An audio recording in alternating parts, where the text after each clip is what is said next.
বাংলাদেশের রাজনীতির দ্বারা এটা বলতে পারতেছে যে এমপি হওয়াই সবকিছু না। ন্যাশনাল নমিনেশন মানে প্রদান করার যে প্রক্রিয়া যেগুলো আমরা দেখি, সিরিয়াল ধরে মানুষ টাকার বিনিময়ে নমিনেশন কেনে একটা আসন থেকে 50টা 100টা 1000 নমিনেশন, এই যে বাণিজ্যিক যে ব্যাপারটা, এটা থেকে আমরা যে নতুন বাংলাদেশের কথা এতদিন ধরে বলেছি, এটার একটা সূচনা আমরা দেখেছি। আমরা সামনে আরও এক্সাম্পল হয়তো দেখব।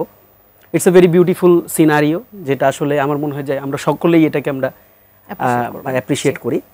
এটা খুবই বিউটিফুল একটা ম্যাটার। আরেকটা ব্যাপার আমি একটু জাস্ট মোশাররফ ভাইকে ইকো করি, এটা খুবই গুরুত্বপূর্ণ এবং মানে আমাদের এটা ভালো লাগায়, আমাদের জন্য এটা আনন্দদায়ক যে বিএনপি কথাগুলোকে এখন খুবই ওন করে এবং এগুলোকে প্র্যাকটিক্যালি এটাকে নিয়ে আসতেছে। সেটা দেখেন, সেটা হচ্ছে যে আসলে এমপি হওয়াটাই সব কিছু না। এটা যেদিন আমাদের দেশের রাজনীতিবিদরা বলতে শিখবে বা বলতে জানবে যে আমার জন্য এমপি হওয়াটা সব কিছু না, আমি তো দলের ইলেকশন পরিচালনার কমিটিরও সদস্য হতে পারি, এটা তো বিরাট ব্যাপার। অথবা মানে সবাই সংসদে চলে গেল, দল চালাবে কে, সেটার জন্য তো লোক দরকার, সেটাও তো আমি একটা জায়গায় আমাকে আমি নিয়োজিত করতে পারি। দেখেন, এই যে এমপিকে লুক্রেটিভ করে তোলা বাংলাদেশের রাজনীতিতে সবসময়, যে এই এমপি হলে, আপনি জানেন যে এমপি হলে কি হয়, আসলে অবারিত ক্ষমতার একটা জায়গা তৈরি হয়, অবারিত দুর্নীতির একটা উইন্ডো ওপেন হয়। এটা আমাদেরকে এত বছরের যে মানে ঘুণে ধরা যে রাজনীতি, এই ট্রিটমেন্ট এবং এই লার্নিংটা আমাদেরকে দিছে। এমপি হইতে হবে, একদম এমপি হইতে হইলেই অনেক ফাইলপত্র সাইন করা যায়, অনেক বাণিজ্য করা যায়, এটা এমপি হইলে এরকম। বাট আমাদের রাজনৈতিক দলগুলো এখনকার সারফেসে বাংলাদেশের রাজনীতির দ্বারা এটা বলতে পারতেছে যে এমপি হওয়াই সব কিছু না। দল চালাইতে হয়, দল গঠনের প্রক্রিয়া থাকতে হয়, নির্বাচন পরিচালনার প্রক্রিয়া থাকতে হয়।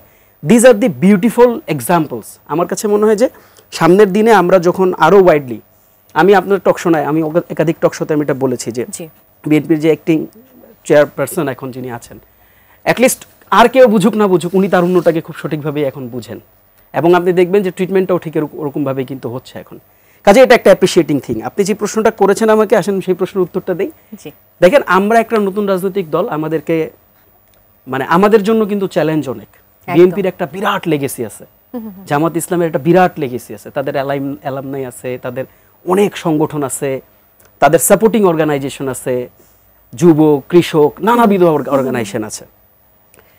এটা এনসিপির এখনো হয়ে ওঠে নাই। এটা স্বাভাবিকভাবেই আমরা চাইলেই এটা হয়ে যাবে না। ইটস নট দ্যাট যে ওই যে কুন ফায়া কুনের মতন আর কি, এটা আমাদের পক্ষে সম্ভব না, এটা আমাদের লিমিটেশনস।